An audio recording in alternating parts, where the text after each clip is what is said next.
Start by looking at the difference between skill and ability. So skills are actions or behaviours that can be learned. The reason we learn a skill is to bring about a goal using either the least amount of time or the least amount of energy. When a skill has been mastered, it can be used consistently and made to look easy. So for example, we're thinking of shooting 3 points on a basketball court. Looks very easy for a professional, but actually it's not that easy to do. Now, ability is different because ability is what's inherited genetically from your parents. So abilities, they're traits or characteristics that are determined by a person's potential to learn a new skill, not necessarily how good they are at that skill. So abilities are things that you are naturally good at because you were born with them. They can help performers also learn new skills quickly. For example, if a gymnast has good ability with balance, they'll learn new skills much quicker than someone who doesn't have that natural ability for balance. So which of the following is an ability rather than a skill? So if we think about backflips, a backflip is something you can learn over time. You're not born with a natural, with something where you're not born able to do backflips. Same with surfing, it's something you learn over time. You can have different abilities that help make you better at surfing, make you more likely to be good at surfing, but it's not an ability itself.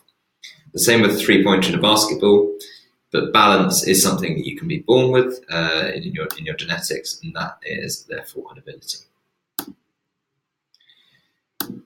A skill is an action or behaviour that can be learned. It's a really important thing to remember.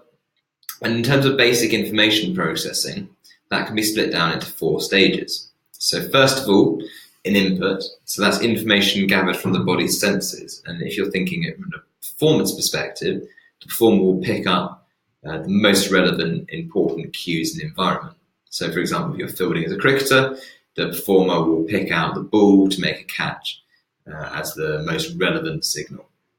If you think about, say, professional footballers, when they're playing in big stadiums, there'll be lots and lots of noise going on, but they're still able to focus on the most important thing, most important input into their performance, which is how the play is going on the field rather than what's going on off the field. The second part of basic information processing is decision making. So once you've had an input that's been taken on board by your senses, you then need to make a decision. So it compares looking at the current situation, which you hold in your short-term memory, with your previous experiences that you hold in your long-term memory, and it helps you to come up with an appropriate action. And in this decision-making phase, the performer needs to decide what to do after identifying that stimulus. So they've got that stimulus, the signal that's been taken in through your senses, then deciding what to do. So to link back to the cricket example, the fielder has to decide whether they need to move their feet and hands to catch the ball once they've seen the ball coming towards them. Then you've got output. So the action is performed using a movement pattern stored in your long-term memory. Once the action is done, the situation and the result are stored in the long-term memory for future use. So that can, if it goes well, if the output is positive, that will help create a positive feedback loop to remind you to do a similar thing again in the future. So for example, the performer needs to instruct their muscles to move to take the catch.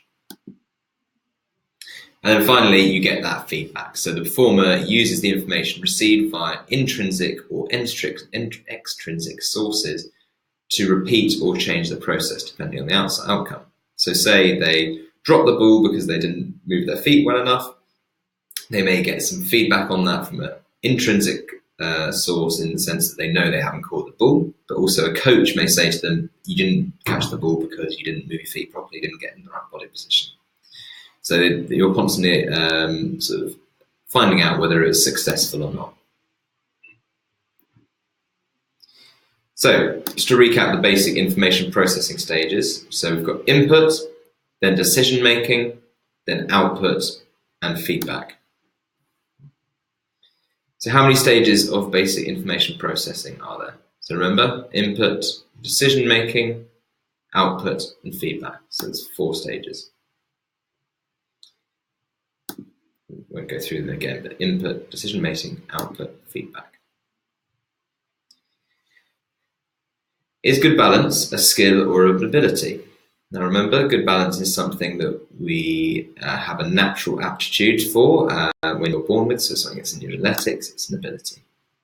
You can obviously get better at it, but you do have a natural aptitude for it.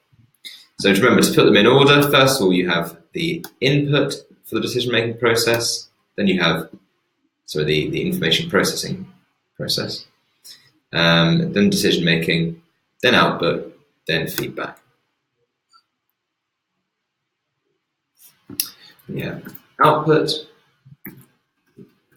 decision-making, input, and feedback.